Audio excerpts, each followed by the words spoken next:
the hottest, if not the hottest, video marketing platforms. And maybe you're not your typical YouTuber. Maybe you're a business professional. Maybe you've been in the game for a long time. Maybe you're an educator. This is the show you want to watch. It's Nez Nation Live. Come on back, y'all.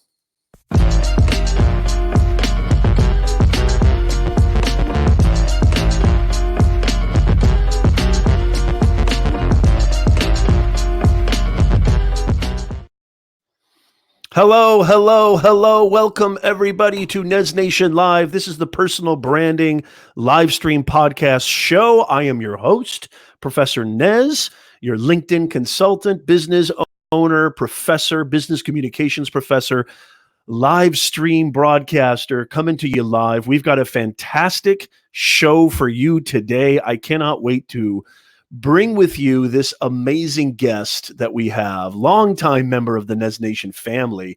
We're live on LinkedIn. We're live on Periscope. We're live on Facebook. And I just thought I would tell you a little bit about this show, just in case you're new to me. I am Professor Nez. I eat, sleep, and breathe language, words, and communications.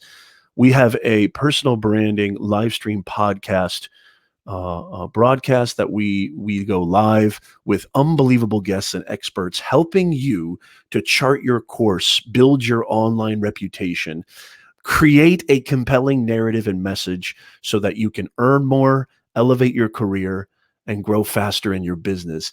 And I've been doing this for about 25 plus years. I'm an author, business communications professor. I have two businesses that I run. One's an agency where we help people and businesses like you to get your message out there so you can impact the right people.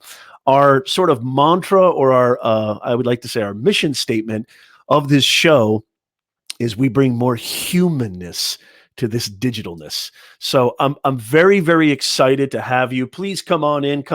We've got, let me go into the chat really fast. Our guest is already in the chat, Flip Classroom Tutorials. I'm going to tell you about our guest in just a second. Stony Creek on YouTube. Good to see you. Thank you so much for being here. Shoot to Kill. Holy macadamia nut. We're starting Friday off hot, y'all. We are live on LinkedIn. We are live on Periscope. We are live on Facebook. We're live on YouTube. You know how I do it, Nez Nation. I try to bring it to the masses. I try to bring it to everybody. And without further ado, I think it's time that we bring in our guest. I want to tell you about this individual who has been a longtime member of the Nez Nation family, somebody who I revere, somebody who I respect, somebody I consider a colleague. He has created an educational YouTube channel, and he has grown it to he's reaching a milestone of 33, count them, 33,000 YouTube subscribers. And I'm trying to get him to do more on LinkedIn, which I'm going to help him with that. His name is Seti de Klerk. He's got a very unique name. I call him Seti. And I'm going to go ahead and bring him in right now. Come on in, Seti. How are you, sir? Welcome. I'm doing great. I'm great. Thank you for having me. So good to see you, brother. Thank you. I know. Tell our Nez Nation audience, because I know you're not local. It's 9 a.m. or 9:04 a.m. here on the West Coast of the United States, Pacific time. But tell our 11. It's 11 at night. Where are you? I've had a long day. Well, I really appreciate you taking the time to be here. Tell our Nez Nation audience a little bit about you. And you're in Thailand right now. Is that correct, Seti? Yeah. So awesome. I'm based in Bangkok, Thailand. Loads of international schools here. And that's really how I ended up in Bangkok, Thailand. Plenty of other schools here. So lots of other teachers, educators, people to connect with. It's such a vibrant city. If you've never visited, I would recommend it to everyone to even just come over on a holiday and just enjoy the weather and just explore this world city. Wow. Yeah. One of our great colleagues and unbelievable creators, Mr. Nick Nimmin, who you know from hashtag Nimanati, fantastic YouTube educator. Speaking of YouTube, he's located in Thailand as well. I believe in Chiang Mai, if I'm not correct. Yeah, he's up north. Would be about an 11-hour drive. Nice. Nice. Well, hey, Seti, I know I kind of butchered your name, and I'd like for you to give a little bit more context to the Nez Nation audience. Why don't you take this time to kind of tell people what you're doing and how you're creating your online brand, and a little bit more information than what I was able to do, please. Well, basically, it all started with what I was doing as a profession. So, teaching. I just love being in the classroom, working with students, working with parents, and helping them understand everything that goes on in the day. And that led to me really seeking out professional development. Now, professional development was really, I wanted to try and do things in a different way, do it in a better way. And going to all these different summits and events and just trying to learn more, I was connecting with all these people, and none of them were active on all the predominant, all the big platforms, the social media platforms. And I was wondering, well, why is that? Why are none of these amazing speakers and amazing people that are doing all this professional development with teachers, why are they not on these platforms? And as we were having a conversation, I'll never forget, some of them just said, well, if you really want them on the platform, why don't you just go on the platform? Right. Problem solved. maybe I'll just do that then. And so I started, really talking with students about, okay, you need to get out there. You need to just, start creating, make content. Don't just consume it. Get that content online, start sharing it. And then from that, we sort of gravitated towards, okay, everybody starts sharing. I'll share some content. And YouTube was never meant to sort of become this thing I enjoyed as much as I do. Right. It was really, a place to just keep my videos. I Right. never planned to share them out. Right. Right. And so how did this evolve? How did YouTube evolve into something that became, because correct me if I'm wrong, but you publish videos on a weekly basis, or tell us a little bit about your strategy right now on YouTube, and how did it evolve? How did it evolve from, and we hear this a lot from people. I mean, actually I'm in the same boat. When I first started on YouTube, I didn't take my channel seriously till probably 2016, 2017. How did this evolve for you? And because it was a repository for me too, how did it evolve into something more for you? Yeah, I think the funny thing is when you look at my channel, it sort of says, created in 2014. And that's exactly what happened. I created it in 2014 and it stayed dormant for about a year or two. And then to me, and I think I speak for a lot of us that are sort of, I think anyone over 20 really, to me, YouTube was free hosting, because I remember the times when, video hosting was incredibly expensive. And I saw YouTube as, okay, this is a great platform where I can host my videos that the students have created, that I've created for the students, and I'm not going to spend a fortune on hosting. So that's how it started. So when you go back home, and I've actually left the videos on my channel, the first 2 or 3 videos are very basic, simple stop motion videos that a class of 6-year-olds did at school. And I just left them on the channel because it was educational technology, and then that's always been my passion. So I just left it that. And then I was working with some older students. I think we're talking about, 10, 11-year-olds. And they were using a website and they couldn't really get the hang of it. And I figured, well, instead of spending an entire lesson teaching them how to use this platform, I'm going to record a video, I send it home to them, and then we can just get on with the lesson when they return to school. So that was the second type of videos, and that's where the whole name Flipped Classroom Tutorials comes from, because it was the whole flipped classroom model, which then developed into a more blended model, and et cetera, et cetera. Right. No, I think that this is why this really resonates with me, Seti, and Nez Nation, everybody watching. The power of, I think the most ultimate commodity now is time. Your time is something that you can never get a refund on. There's never enough of it, and it goes by way too fast. And video, flipped classroom, and for those of you who are not aware of what that means. Do you mind? I'm going to let Seti take this. I know what flipped class means. Give the Nez Nation audience a little bit of context of what flipped class is. And before you do that, this is what I want to say, Seti. I began implementing video very early on in, probably I'd say 2015, 2016, when it became a little bit more convenient. I wasn't doing a lot of video prior to that. I really went all in on video come 2016. It was when the birth of, or the popularity of Snapchat took over, that I really realized the power of video. It has made my classroom not only more 21st century, because personal branding, Nez Nation, is literally synonymous. I say this time and time again, 21st century communications. That's all it is. The vehicle has changed. And Seti will expound on this as well. My classes became much more streamlined, much more think about it. Instead of sitting in class and trying to remember or, feverishly writing notes, they're able to pause the video. They're able to comprehend it on their own time, at their own leisure. They can pause it, take notes. There's more of a centralized, time-based format that they have. And they're able to really absorb the information more. So this is another reason, Seti, why I'm so happy that you're here with us. Because I think a lot of not only educators are not doing this, but business owners, professionals, managers, directors, VPs, executives. We're live on LinkedIn right now, and I want you to comment wherever you are. Let me know where you're joining me from, and let me know your thoughts. And if you have questions for our awesome guest or myself, I'm happy to answer them. But Seti, tell us a little bit more about the model, because I know a lot of people have heard that phrase, flipped class, and your whole channel is called Flipped Classroom Tutorials. Tell us a little bit about that. Well, the flipped and blended model is often confused.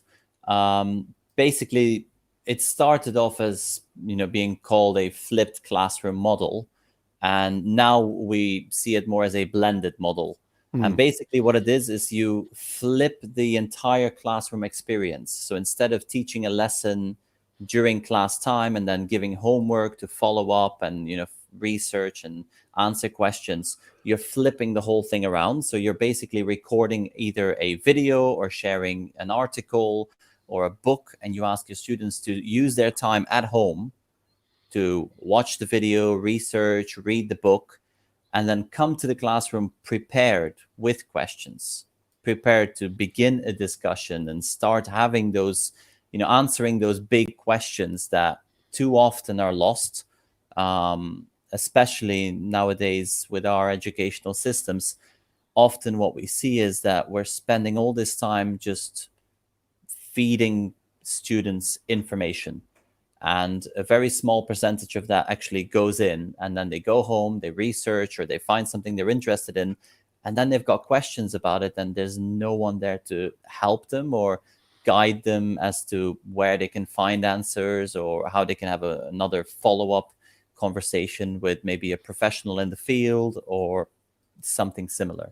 And that's where the flipped classroom model flips it all around. So basically you're asking them to come to the lessons prepared, and they do. They really, really enjoy doing the research and homework part in the classroom. I could not agree more. And this is, I'm going to share something with you, Seti, and I'm sure you probably do this too. Every time I start a new semester at the university, and even though I run two businesses right now, and, I talk about how personal branding works. This is not just, fancy language, or this is not just, popular nomenclature. This stuff actually works. And Seti, we're going to get into the kind of weeds with Seti on how he's leveraging his unbelievable audience and unbelievable content. I ask my students every semester, I go, how many people, by show of hands, how many people actually remember and can retain what they learned last semester? And please share that with me. And Seti, and sometimes I do this just to kind of give it a little bit more breadth. I say, what did you learn last year? Or what did you learn how many juniors do I have? How many seniors do I have? Give me two things you remembered your sophomore year. I'm telling you right now, Seti, 98% of them, zero, zilch. The retention in the universities, the retention in school is absolutely tragic. And I think I'm not one of these people who likes to jump on this bandwagon that, there's a lot of people out there saying college is useless and, education is a waste of money and a waste of time. What I say is this. I say do not put so much stock in a piece of paper. Make sure that do not put too much stock on grades. Let me tell you something, Seti. I don't care at all about grades. Grades don't mean anything to me. What I care about is that they actually retain something and they can apply it to their life today, not tomorrow, not when they graduate, not next week.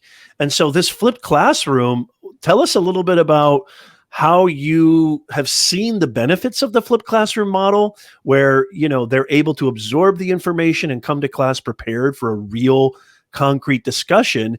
And then I want to jump into your YouTube channel and maybe some other branding tools that you're using.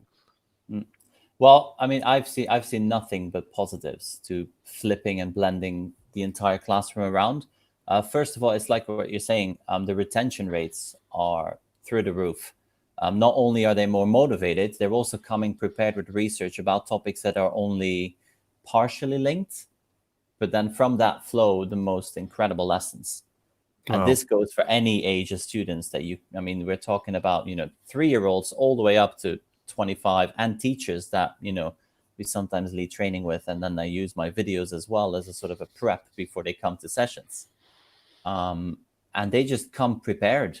And having that, it takes away this sort of negativity you often see with students, where the school has become something negative.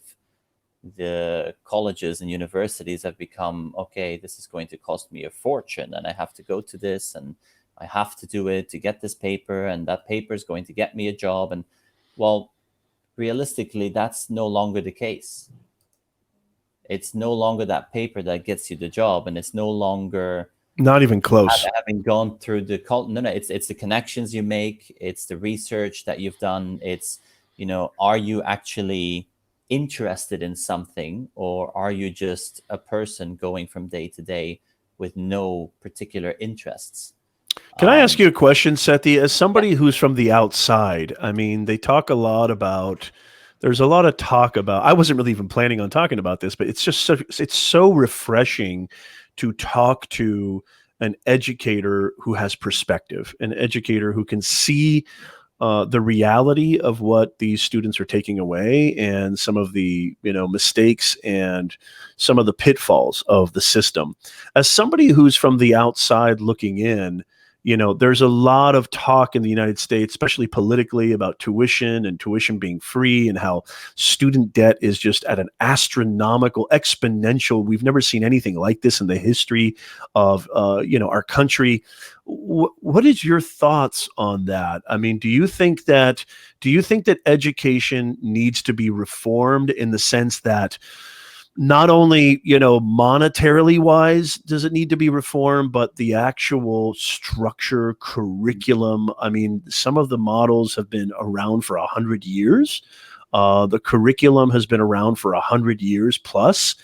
I know that, places like Holland and Switzerland and Sweden and a lot of Scandinavian countries, Germany, that their, scores and retention rates and critical thinking acumen are up the roof, and they don't even do tests or quizzes. They don't even do finals. Whereas in the US, everything is test-based, standardized tests. Everything is based on what your GPA is. Everything is based on, make sure that you get ready for the quiz. You get the information to pass the quiz or pass the test, rather than you get the information to apply it to your life today. I remember as a young man, Seti, asking my teachers, when am I ever going to use geography? When am I ever going to use astronomy? When am I ever going to use this story about General Custard and, Chief Bighorn? And they couldn't answer that for me, which was depressing, because it's sad, because not only was it so applicable, but a lot of the times I don't think they're even equipped to even understand that, because it's all about the test. As somebody from the outside, what do you think? Yeah, I mean, I think in that sense, I am placed in a situation where, to me, what you're describing is very foreign. I've never Interesting. had to experience that Interesting. myself. I mean, I went through my education in Belgium, which has a very similar system to the ones that you've just described, as do Holland and Scandinavian countries. So, to give you an example, for my university degree, which both my degrees, both the bachelor's and the master's, and I only paid about roughly 500 euros a year for that. Wow. Which, whenever I share that with people, I mean, when you hear sums of like tens of thousands of US dollars, well, we don't have that system. Our universities and our schools are free. They are truly free. Like, the cost is the Isn't that cost of your amazing? materials and so whenever you hear these discussions online, and to me, it's all very foreign. And Right. then, obviously, having been in international schools for the last 12 years, I've seen a great range of different schools and different approaches. And I absolutely think that, yes, we do need to change this sort of standard that we've been using for hundreds and hundreds of years. And luckily, there are many, many schools that are already doing this, especially in the international school circuits. I mean, for example, the school I work at, we follow that model of, there is no homework, and grades aren't the end goal. Our end goal is student happiness and progress, and those are the two things by which we measure everything. Are the students happy, and are they making above average progress? Now, how do you make progress? Well, you're not going to make it by only teaching to the test. You're not going to make progress by focusing on grades. That should be, the last thing on your list of things to worry about. The first thing is, how can I make sure that you are happy learning about something that doesn't interest you? And whenever that happens, it's a magical moment. It is. You just see the spark in the eyes. Like, another example is, for example, all our students under the age of 6, so our early years, which would be sort of a preschool, there are no topics, there are no subjects. Everything is inquiry. It comes from the students. Mm. What do you want to learn about? Okay, God, I love it. we'll go with that. Inquiry. You just said the magical word, Seti. I mean, it's about critical discernment. I just did a show recently about Cambridge Analytica and this terrible documentary on Netflix. I think it's terrible because it's basically the premise of the documentary is saying that we're all robots and we have no control over how we behave, and that anybody can influence us at any time.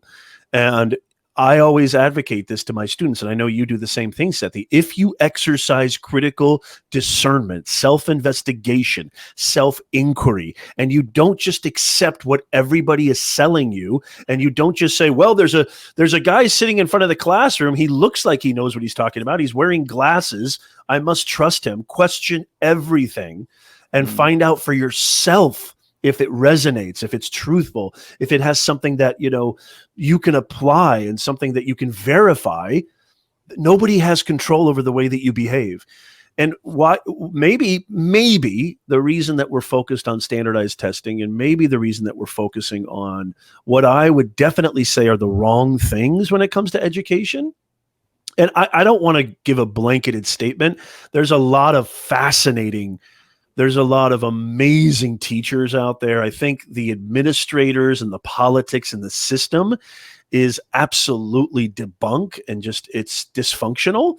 But I know that there's amazing teachers like Seti out there, not just on the national level, but the international level, who are actually care, actually want their students to be functioning adults. Because here's another thing too, Seti, and I'd love your thoughts on this. All the things that we talk about when it comes to quizzes, grading, finals, midterms, etc., how is this preparing them for the real world? I mean, when I got out into the real world, I have 3 degrees, Seti. I'm not sure if you know this. I could put lighter fluid to every one of those pieces of paper compared to my real world experience. And I want to throw this to the chat too. What do you guys think of your education? What was your education like? And can you retain, or have you been able to retain, any of the information? And if there was a teacher who made a difference, leave it in the comments. I'm gonna highlight you. If you have any teachers who made a difference, tell us how they made a difference and why. I want to hear that in the comments. But Seti, when I got into the real world, I found that my education fell, demonstrably short. Demonstrably short. I was not able to apply what I learned in the institutions that I went to. 3 degrees, Nez Nation. Hardly at all. Now, I'm not saying I couldn't apply anything, but in my 20 plus years of education and my 40 plus years being in the real world, I would say that maybe there was 1 or 2 teachers who really made a difference. And the 1 or 2 teachers who made a difference are a lot like Seti. They told me not think how I think. They said, Nez, what do you think? What do you think about what I just told you? Why does that make sense? Why does it not make sense? This interrogative, we called it interrogating the text. Interrogate the text. Interrogate the context. And this is the reason, Seti, I started a YouTube channel. This is the reason why that was my mission, was to bring real learning, was to bring real knowledge to as many people who are willing to listen to my ethos and credibility. Is that sort of the same thing with you, Seti? I mean, absolutely. I think what I remembered from studying, and this is because I love studying in general. And that's what I remember about it. But the actual content that was passed on, there is very little I actually use on a daily basis, because most of what I use on a daily basis, it's all stuff I learned after university. Okay, I have to stop you. I have to stop you for a second, because we just got a super chat. A super chat. Anytime there's a super chat, I have to make a point of this. Mr. Michael Daniels says, supporting creators we enjoy. Nice job, Prof. Michael Daniels, I want to give a big shout out. This is Seti de Klerk. He is an amazing YouTube creator, Michael. I don't know if you know him, but he is my very first LinkedIn Live guest. I got LinkedIn Live. I got accepted into the pilot program about 2.5, 3 weeks ago. And I've gone live about 3 or 4 times, but this is my first guest on my LinkedIn Live channel, and I couldn't think of a better individual. But I want to give a big shout out to Michael Daniels, who has an amazing tech channel. He has an amazing game show, entertaining, smart, funny, intelligent. Go check out Michael Daniels' show. Go subscribe to him. He is an unbelievable supporter and an unbelievable dude. Michael Daniels, I salute you. Thank you so much for the super chat. Sorry, Seti, go ahead. No problem. You should actually, you know what, Seti, you should go check out his channel too. We got John from You Do It in the house. As you're saying that, I'm clicking in, and I'm sort of got my computer down there. So like, yeah, thank you. For that one. Okay, we have a comment here from Stony Creek. And Stony Creek, it is so great to see you again. Haven't seen Stony Creek in a while on Nez Nation Live. He's a longtime member, an OG member. Stony Creek says, my high school years were a waste. My college years I enjoyed because I chose the subjects. 2 science degrees here, 1 in biology and the other in ecology. And look at the common denominator there, Seti.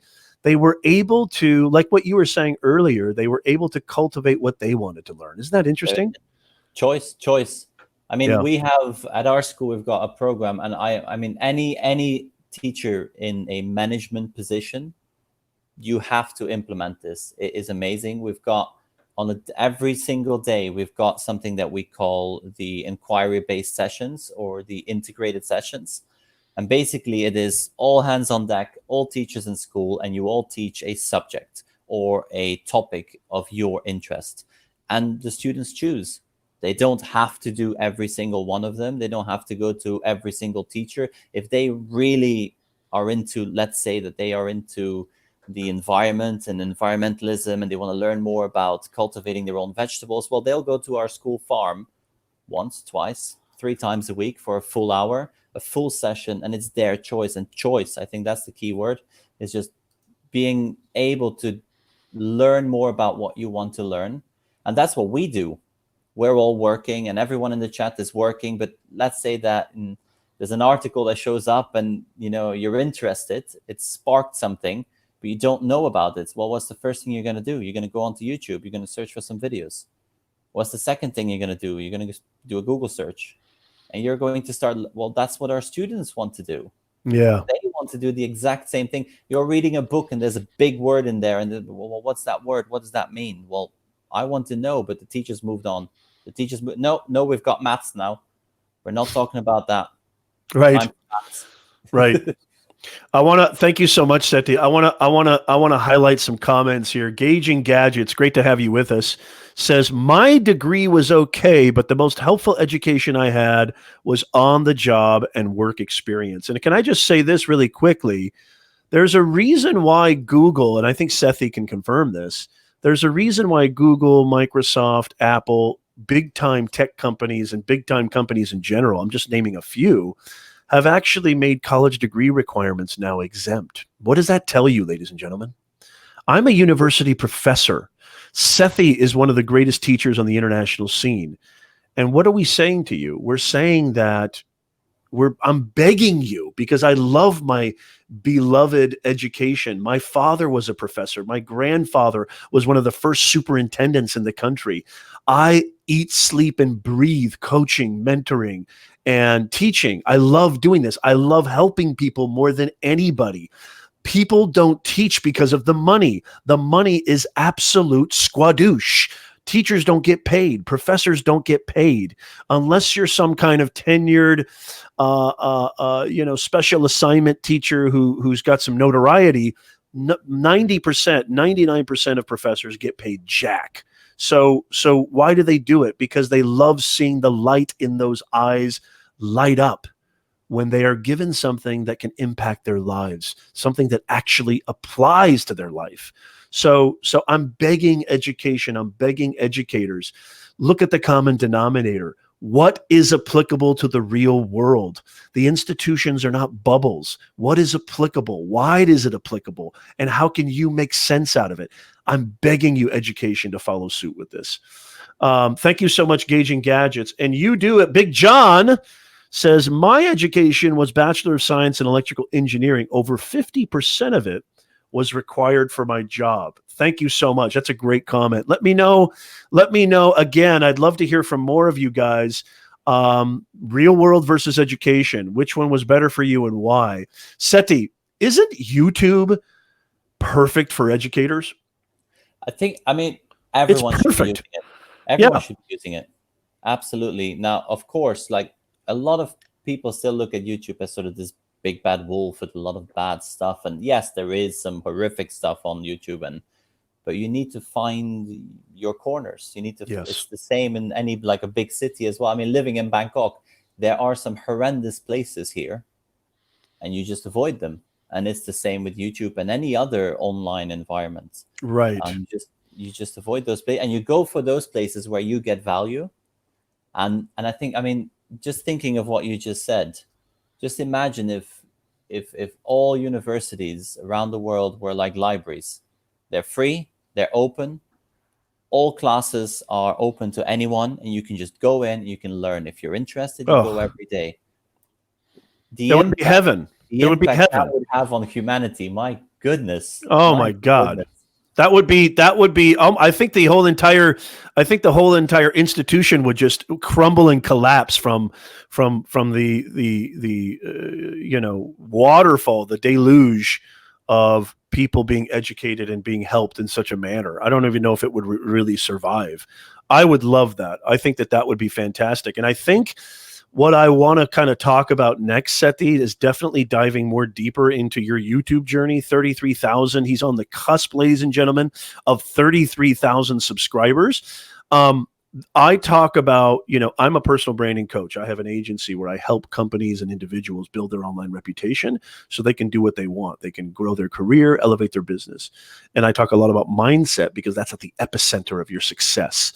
Seti, one of the things that I tell my clients and everybody in my teachings, even my students, is branding includes helping people. branding is not selling to people. That if you want to draw people in, if you want people to be excited about you, if you want people to know you, like you, and trust you, which will eventually lead to business transactions, if that's your endeavor, that educating people, inspiring people, or entertaining people is the secret sauce. You either have to educate, inspire, or entertain. If you can do all three, holy macadamia nut, you're on fire. I think YouTube is, why aren't more educators, why aren't more teachers doing this? And I want to talk about your journey to 33,000 subscribers. I mean, what's going through your head that you're about to reach this amazing milestone? That's a huge audience. I mean, talk to us a little bit about that. I still don't believe it. I honestly do not believe it. Like, to the point where sometimes I'll walk into school and like one of the students says, "Oh, I saw your video," and I'm saying, "No, you didn't. No, you didn't." No, you didn't. You're a liar. No. You are telling a fib. That's not. Yeah. So I still cannot believe it, and I really, really enjoy making the videos and just reading the comments of people saying, that they found it helpful. It's like heaven.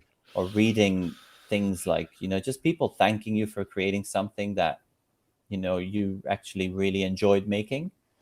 So I don't need that thank you, but I feel so good. It feels really good. Now, of course, there's a lot of other comments as well, as you will know.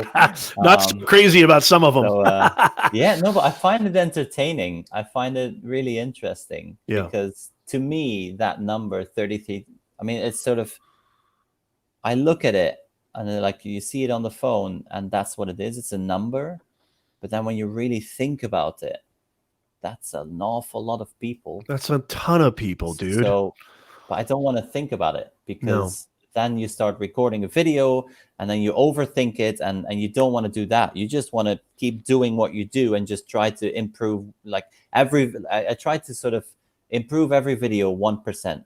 And I sort of try always just a little bit better. Okay, maybe I'll just change this and that. But I don't want to change it too much, because that's a lot of people. And it's like when I go to summits, I'll have a session with like 20 teachers, and that feels like a lot of people. And then I'll, like I did a keynote and there were 200 people, and I was, those first 5 minutes, I was frozen.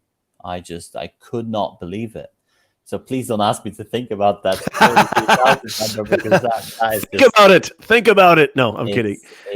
Can I ask you this? And I completely agree with you. When I still respond to every single comment. Now, I'm not anywhere close to 33,000, but I will be. I know I will be, because I know I'm that good. Absolutely. And I've found that now that technology has really evened the playing field, this is what I want to kind of talk to you about. The name of this broadcast, the title of this broadcast is How to Start an Educational YouTube Channel. Tell our Nez Nation audience, Sethi, I mean, you didn't get to 33,000 subscribers by mistake.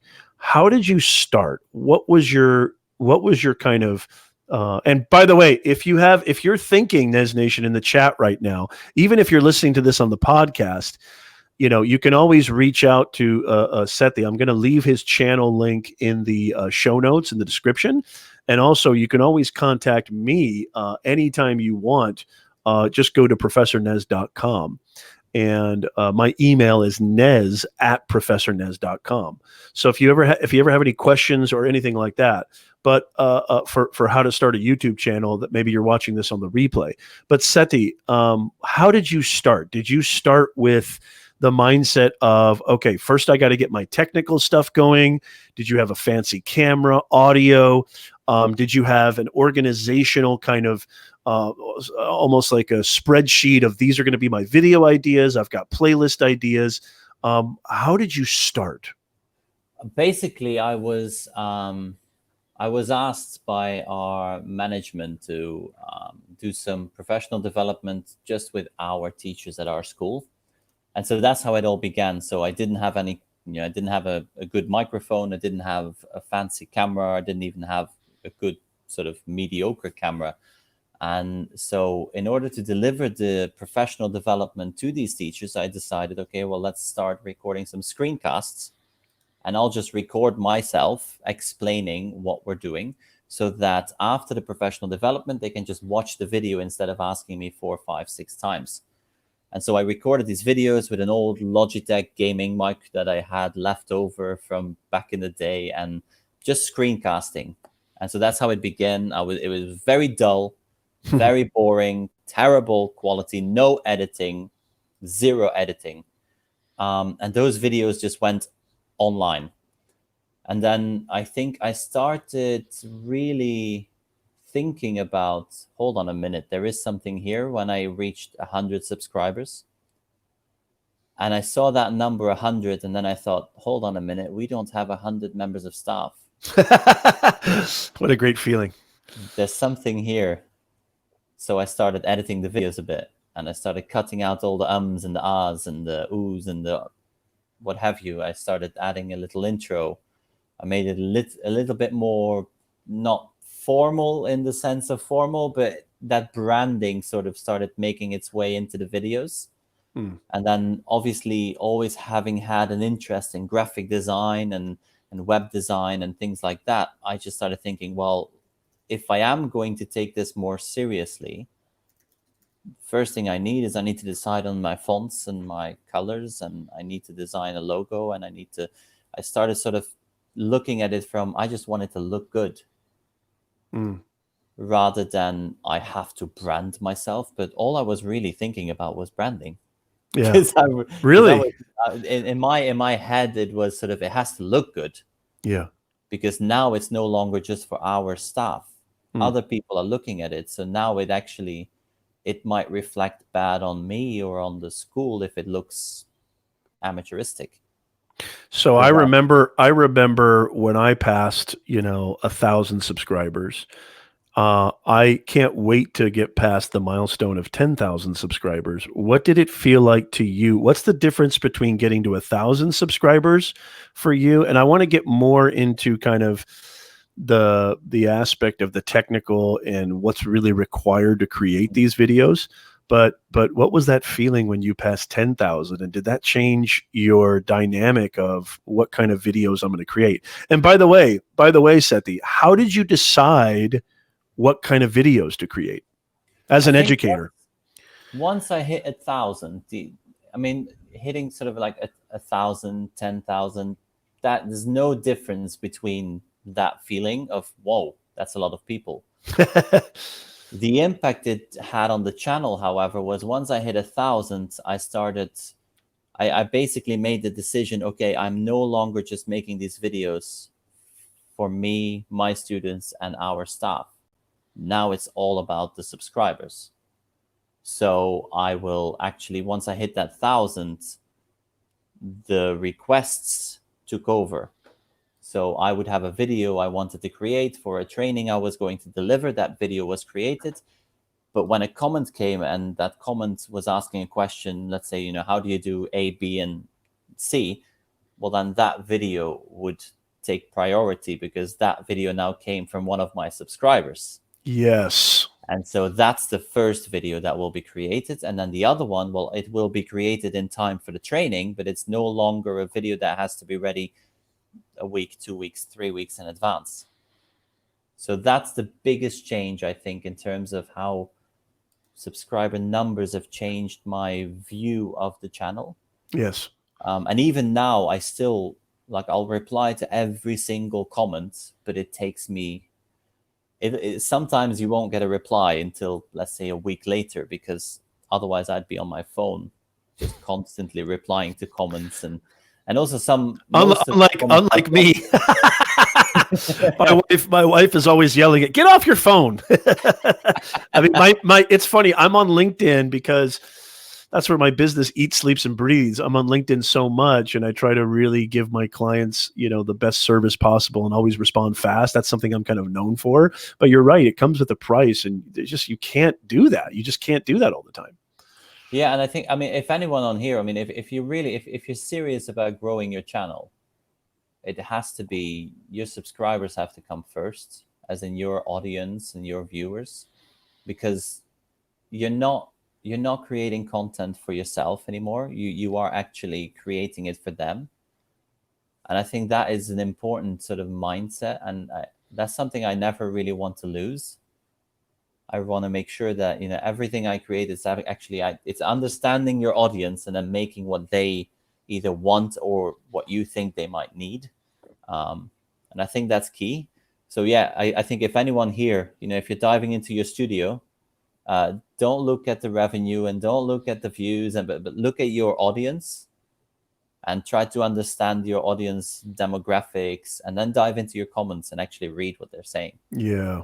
Those would be my top two things. Do you think that people are reticent to create video? I mean, there's no doubt that video is, you know, the most popular, the most engaging form of content creation. You know, when you're building your personal brand, when you're building your credibility and your thought leadership, if you're not incorporating some form of video in your plan or strategy, that you could be doing yourself and your audience a disservice. Do you think the reason that people are reticent, Seti, on creating video and creating a YouTube channel is that they're afraid of those comments that we all have gotten in our careers, and that they're afraid of what their colleagues will say, they're afraid of what their family will say? In other words, they're afraid of judgment. Is that, how much do you think that comes into play, and how have you dealt with that, if at all? I think a lot, but I think also sort of judging yourself as well. Yes. Because one of the things I found the most difficult to do was edit my videos. And it was not because I didn't enjoy editing, because I love editing videos, just not my videos. Because I did not like the fact that I had to watch myself and listen to myself. I hated that. It was just sort of this being conscious and maybe a little bit too much. But over time, it got easier, and now I don't even. I mean, it's just a video. It's sort of, you know, I'll just edit it the way that I like it. But that was the hardest thing. And then those comments from others, again, it's sort of, you need to have pretty thick skin. And I think a lot of people are worried about what could happen in terms of, oh, but if that video is not good. And it's a bit like what Roberta Blake says, don't wait for the perfect video. Just, you know, create your video, and, you know, it has to be good enough. It doesn't have to be perfect, but it has to be good enough to go online. And I think once you hit that sort of that mindset, you'll be all right. But I think a lot of people would agree too, and I'm in this boat. A lot of the, you know, unbelievable guests such as yourself that we've had on this show, who have built unbelievable YouTube channels and video brands, have all really kind of, I would say, universally conveyed that their first 50 to 100 videos have been, when they look back, I think even Nick just created a brand new video on his reaction to his first couple of videos on his channel. And Nick has, you know, almost 500,000. He might even already have passed 500,000 subscribers. You know, would you fall in that camp as well, Seti? Like, when I look back at my first couple of videos, I cringe so hard that I'm tempted to delete them. But the reason that I don't is that they're reminders of my progress. And I think they're inspiring to other people who are like, oh man, I can't do this. Yes, you can. And what are your thoughts on that? Yeah, I mean, it's the same. I've got some of my best performing videos are just terrible. Same here. That's true. That's true. I mean, I want to delete it, but I can't because it's performing so well. I know, and I feel like leaving a comment and sort of saying, please don't judge me. But you know, this is a good point of learning, though, because if you're looking to start a YouTube channel, especially an educational channel, and I want Seti's thoughts on this, it's not about the tech. It's not about pristine production. It's not about having the fanciest equipment, audio, lighting, video. It's not about having an amazing set. It's not about production. It's about the quality of the information you're providing. And listen to what Seti said earlier, Nez Nation. It's about providing value to your audience, serving your audience. Everybody can do this. Talk to me about that, Seti, about the hurdle of the technical firewall or the technical impediment that people impose on themselves. Do you need to have the technical equipment? Oh no, definitely not. Definitely not.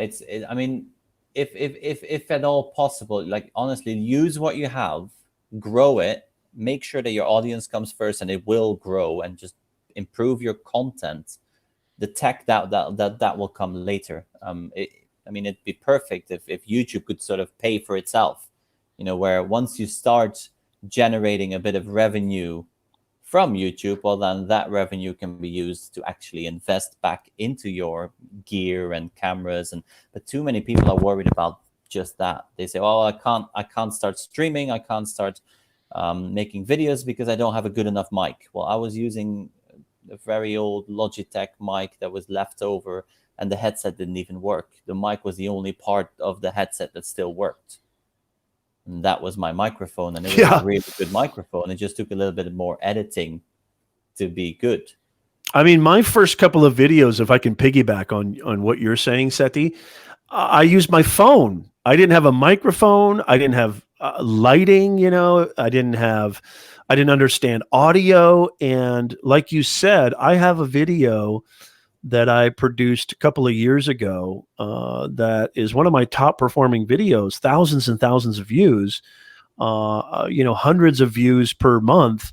I'm blown away at how well it's performing. And then, but when I take away the cringe factor, when I remove my self-judgment, I like how you twisted my question in such a beautiful way, because I was talking about the fear of judgment from other people, but really the judgment of yourself is the harshest. And I say this a lot. I love how you compounded that. When I just listen to the content and I close my eyes, which I did, and I just listen to the content, it's actually not bad advice. It's actually really good advice. So teachers and educators, and this does not just apply to teachers in the strictest sense, but if you're, like Sethi was saying, if you're in management, if you're a VP, if you're a director, if you're a sales leader, a product manager, program manager, C-level executive, this is 21st century communications. Video is 21st century communications. You know, this is the way that you can three-dimensionalize who you are. So what is stopping you is not necessarily as important as you may think. Sethi, I want to kind of close with a couple of questions. And guys, if you have any questions, anybody watching, listening, even on the replay, leave them in the comments below, and I'll be happy to ask our guest. Because Sethi, I know it's late over there in Thailand, and I want to give you as much time as possible. And actually, I have a client meeting coming up in an hour that I have to prepare for. But if I was a teacher or somebody who is looking to start a YouTube channel, give us your best, 3 or 4 or 5 tips on how to get started right now today. Just start creating and share what you're already doing. If you're a teacher, if you're an educator, you're always meeting with others. You're always talking about, oh, I did this and I tried this and I tried. Instead of just talking to that person, just turn on the camera and do it online. Share it on YouTube. If you've got something that the children or the students were really excited about, well, record that and share it online. And you'll be amazed at what will happen. Now, in terms of sort of the technical side of it, don't worry about it. One of the things that I held off recording myself for a very long time. Now, part of that was technical because I was walking around with a Samsung S5 and I didn't like the video quality on that. As soon as I bought the S7, I was, okay, maybe we can start using the camera a little bit. So then I started with that phone and sort of slowly upgrade and upgrade and upgrade. That will come. Don't worry about that. Like, focus on those conversations you're already having with all the people around you, your family members. Like, what's the first thing you talk about when you come home? What's the thing that your friends tell you, oh, you can't stop talking about that? Are you talking about that again? Well, that is your passion, and that's what you should be sharing online. Yeah.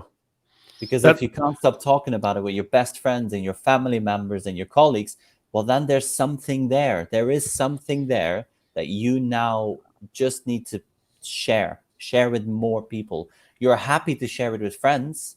you'll probably share it with a stranger if you sat next to that stranger on the bus. So just imagine that YouTube is a stranger. Don't look at it as this big scary platform. Just say, okay, it's just another stranger, and I'm going to have a conversation with that stranger. And you'll see the comments. Well, that's the stranger replying to you. And some days the stranger has had a good day, and other days, well, he's a bit grumpy, and you just deal with it. Yeah. Yeah, that's great advice. And let me ask you this, Sethi. I couldn't agree more, by the way. Just get started. And I love how you frameworked, identifying what it is that you should be creating, because a lot of people, I think they misconstrue serving the audience. Serving the audience should always come first. But if you're doing something that is not, embedded in who you are and at the core of what you want to talk about, you're going to burn out faster than a wet candle. So I like how you frame that in identifying a little self-awareness, a little self-investigation. What is it that keeps you? I like to say, what is it that makes your heart want to beat out of your chest? What brings you alive? What makes you come alive? Talk about that, and the audience will recognize that. Because when I do business coaching, Sethi, I always say, people don't buy your credentials, they buy your energy. And and it doesn't have to be Nez energy, all crazy and maniacal. I mean, look at Sethi. Sethi has a great energy, but it's not all like volcanic like mine. It's more, ingrained in who he is, and he owns his energy, much like my wife. My wife is, there's a lot of people who aren't as crazy as me, but they own their energy. And it comes from that place of I call it unabashed you-ness. It's that unabashed you-ness. You are being you 10x. And you're bringing that to the foray. And anytime you exercise enthusiasm, that's the most infectious disease on the planet. When you show enthusiasm, I am there. I don't care if it's, astrophysics, or you're talking about fertilization, cross-fertilization. I'm there. If somebody's enthusiastic, I'm there. I don't know why. It's infectious. I want to ask you this, Sethi. So after you've decided to do it, after you've decided to start, after you've decided what you want to talk about and how you want to create, on your road to 33,000 subscribers, which is just phenomenal, what would you say are some of the biggest mistakes that you made? And tell our Nez Nation audience how you overcame them and what they can learn from that. I'd say, in terms of mistakes, probably thinking that you can do it all, or thinking that you don't necessarily need to listen to others. So, for example, the first couple of videos, I was sort of, well, it's not important, so I'll just do it all by myself. Whereas some of the biggest improvements I've made, and this goes across the board, not just YouTube, but YouTube as well, is from feedback. And don't be afraid of feedback. Like that would be a huge mistake to make, is to not listen to feedback. And feedback is always see it as constructive feedback. Even when someone is telling you that they don't like something, try to, instead of immediately blocking them or replying, say, well, what could I have done to make it better? Yeah. That, I think, if you're not doing that and engaging with your audience, and not accepting that not everyone is going to like you and not everyone is going to like it, that would be a huge mistake. Love it. Love it. Well, hey, Sethi, you have given us more than you've been most gracious with your time. I really, really appreciate you giving us this hour. I know it's late at night over there in Thailand.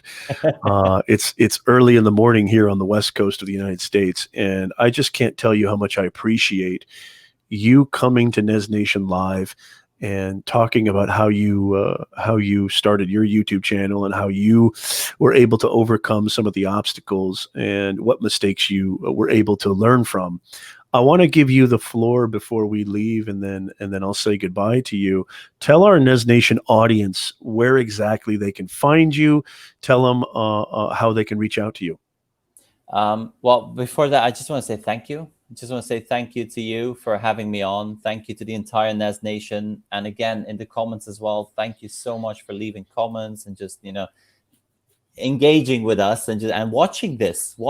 I mean, you've taken over 50 minutes to just watch the two of us talk. So thank you for that. Yes. in terms of finding me online, it's a bit mixed, but you can easily find me by typing flippedtutorials.com, and that'll take you straight to my YouTube channel. Or you type flippedclassroomtutorials.com, that'll take you to that same YouTube channel. The Twitter account, that's where it's a bit different, because that's an account I've been using for a very long time as a teacher as well, and that's SDC Thailand. So that's where you'll find me on Twitter, and then all the other platforms will be Flipped Classroom Tutorials. In addition to that, but please don't go to it right away, just favorite it, is the blog, which is eduflip.com, and that is eduflip.net, and that blog is going to be redesigned this month. So that will go live again. So that's absolutely awesome. That's fantastic. Thank you. Thank you so much, Sethi, for being on the show with us today. And I'll leave all the links and information on how to get to Sethi in the show notes and in the description of this video, so you can go reach out to him. Fantastic creator. And he's just bringing his unique mind and unique perspective and his teaching methodologies to the entire world, and you can too. Thank you so much, Sethi, and I appreciate you being on the show, my friend. We'll see you next time. Thank you. All right. Hey, guys, that concludes this episode of Nez Nation Live. As always, please make sure, if you're listening to this on the podcast, if you're watching this on LinkedIn or any of the other channels on YouTube, make sure you click the hashtag Nez Nation. Follow the hashtag Nez Nation. This is a show, a live stream podcast. It's called Personal Branding 101. We're helping you to build your online reputation. Everything is online now. Everything is this now. This is 21st century communications. Personal branding is just a fancy phrase. It's been going on since the beginning, the dawn of time. Who are you? What are you? Why should I pay attention to you? And how can your message serve me? That's what it's all about. And that's what I do. That's how I help you. So make sure that you click the hashtag on LinkedIn. Follow that hashtag Nez Nation, so that you'll always be here and you'll always be able to learn. All this stuff is free. All this content, all these great guests, all this stuff is free for you. If you're interested in getting more, and you're interested in elevating your career or elevating your business, specifically in the online ecosystem, you can always reach out to me, Professor Nez, over at professornez.com, or just connect with me on LinkedIn. Go check out my LinkedIn profile. I've got 163 plus recommendations and testimonials from actual clients and customers. So make sure that you go click on and I implore all my clients, I implore everybody to go check out my click on every single one. They're all real people. They are all real clients of mine. Ask them, what's it like working with Nez? And they will tell you. It's been an absolute pleasure meeting with you and bringing this show with you today. I can't wait to do it again. We go live every single Sunday on my YouTube channel, which I'm going to be incorporating more and more on different platforms as well. I mean, we do multicasting all the time, but please make sure that you click subscribe on the YouTube channel, because we go live every Sunday at 2 p.m. Pacific, 5 p.m. Eastern. I think that's 10 p.m. GMT time. So I really want you to come check that out, and don't miss it out. We're bringing more humanness to this digitalness. Thank you guys so much. I really appreciate you being here, and we will see you guys next time. Thank you.